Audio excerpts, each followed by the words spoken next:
Music producers, it's Curtis King at CurtisKingBeats.com, and I'm here today to talk about possibly the weirdest flex that ever comes out of the mouth of music producers.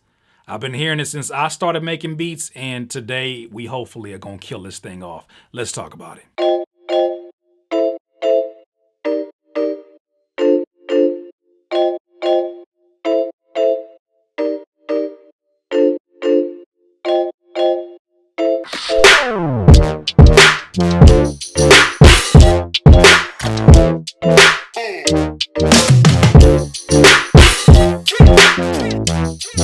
Music producers, tell me if you've heard this before. Maybe you heard it inside of a studio session with a producer that is more experienced than you, with a producer that has more clout than you, or perhaps you heard it when you were watching your favorite producer do a behind the beat video on YouTube. And as you're watching it, you're watching the producer get in their zone. They got these 808s sliding every which way. The kicks is doing some crazy little triple time things. The snare, the melody, just everything sounds larger than life. They're talking about how every single piece of what they put together, they had a hand in. They're telling you how this became a hit song because of sometimes some great decision making and sometimes by chance. And then they get to the part where they stop the music and they remind the camera of this old and tired flex that continues to come out of usually industry producers' mouths. But this is what they kind of say. They say, by the way, I played every instrument in it because I'm a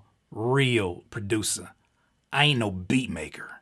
I ain't no beat maker. I ain't no beat maker. I ain't no beat maker. Now, the first time I ever heard that said, I was the beat maker. I was inside of a studio session with a producer that was a lot more experienced than me. He definitely had a lot more credits than I had. And I was in that room and I was trying to soak up as much information and knowledge in a very humble way. I was in there and I was definitely looking to this person for information. And he had to remind me, look, what it is that I do here when I'm putting all this stuff together, that's producing. What you do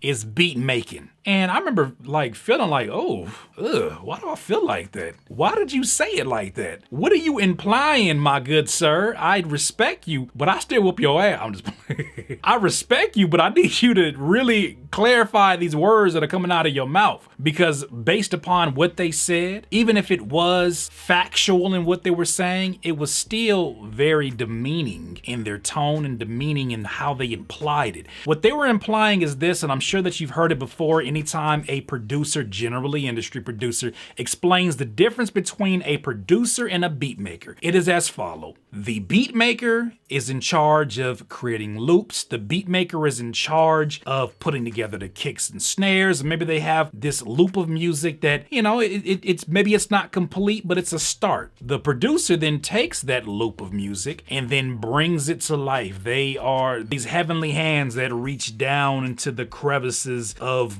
beat maker hell, and then they see this potential and they say, oh, this trash can be treasure, but it needs me, the real producer. And it's the weirdest music producer flex that we still hear today. And I remember feeling a certain way and feeling like, okay, so then I should attain to want to be a music producer. A producer is one that works with artists. A producer is one that has their hands in every single step of the process. They can tell the beat maker what to do, and they can also tell the artist what to do.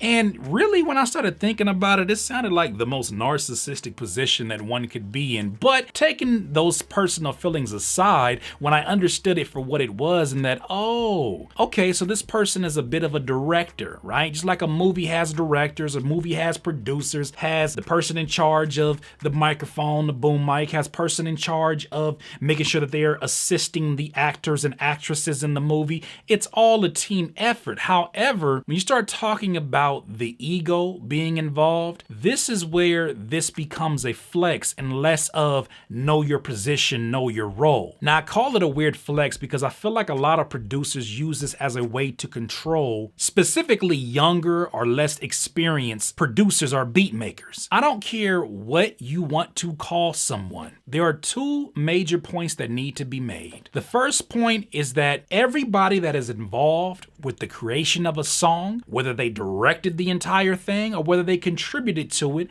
is a part of the process and is therefore someone that is of equal value in that situation. Now, when we get to the split sheets and we get to how people are paid, you can argue something differently. But when it comes to being a leader in that situation or being the producer, it is up to you not to be demeaning to any person a part of that process. Now, I know I'm asking for a perfect world, but to not be demeaning of the people in that process, because without that beat maker making loops in the corner or whatever you want to try to make them out to be, whatever stereotype you have, that song does not become your canvas to mess around with and turn into a hit song. So I feel like this is one of the most tired, cliched, played out, weird ass flexes that producers are still using today, even though we have seen it for ourselves. There are music producers, because look, I don't care what kind of title you want to put on it, you are a music producer. Had somebody try to correct me some months ago. You are a producer of music. Now, the industry may have different definitions of what this is. The music business may have different definitions of what this is. You are a producer of music. You're a music producer. Whether you're a less experienced music producer or whether you're you are a music producer. You are a music producer and you're a beat maker. And none of it, let's talk about it, matters. That's the second point. None of it freaking matters. There are so many people who will try to belittle you in the position that you're at to make you feel like I will never be worth anything until I become this person's position. I'm able to tell everybody else what to do. I'll never forget it. The first day that I ever worked at my job, the boss of that company came to me, and as he was instructing me about the instructions and things that I had to do at that particular job, he said, hey, tapped me on the shoulder. He said, look at this. He picked up a piece of trash and he put it in the trash can. He says, I handle the payroll. I own this building, I own this business, and I just picked up trash. So what do you think I expect of you? And I said, you know what? I respect that. Because if he's willing to get down and get dirty, of course he's expecting me to do that and more. I am the employee of his particular establishment. But see, this is a different thing that he did in his position than a lot of music producers do. A lot of music producers will go around throwing these titles like there's some kind of pedestal, like there's some kind of totem pole that you have to exist in. Here's the thing about it. There's a lot of industry producers that are not making anywhere near the income that myself and other online music producers are making. How much is that title worth when you're not generating the income that you are pushing around in weight? How much is that title worth? So younger producers, less experienced producers, I hope that this new generation is as rebellious as they should be. I hope that you're walking around and you're saying, you know what, I respect the fact that there are titles associated within this business. However, I'm a music producer and I don't care what you want to call me. I don't care how you try to belittle me. I am a music producer and I produce music. I myself, in a lot of circles, even today, even with me contributing to my own records as an artist and a producer, they still would consider me a beat maker. Why? Because I'm not in the studio with other artists. I don't work with other artists. I am not a part of the recording process when artists buy beats from me. So in a lot of ways, I'm a beat maker. So what? Success was still there, available for the taking for me. And it's the same exact thing for you. And I want you to recognize these weird flexes when they come towards you, because please believe, as a producer that works with other producers, it's coming. It's coming. You're going to hear it. You're going to see it in the midst of somebody feeling themselves to the maximum. And when they stop that music and they turn around and they say, see, that's what a real music producer does. Just look at them and smile and understand that there is no difference between you and them. Keep cooking, keep doing what it is that you love to do. Don't be so caught up on titles. Once again, this is Curtis King at CurtisKingBeats.com, the leading voice of the online music producer and rapper community. Don't at me. Peace. Please subscribe to the channel below, Curtis King at CurtisKingBeats.com.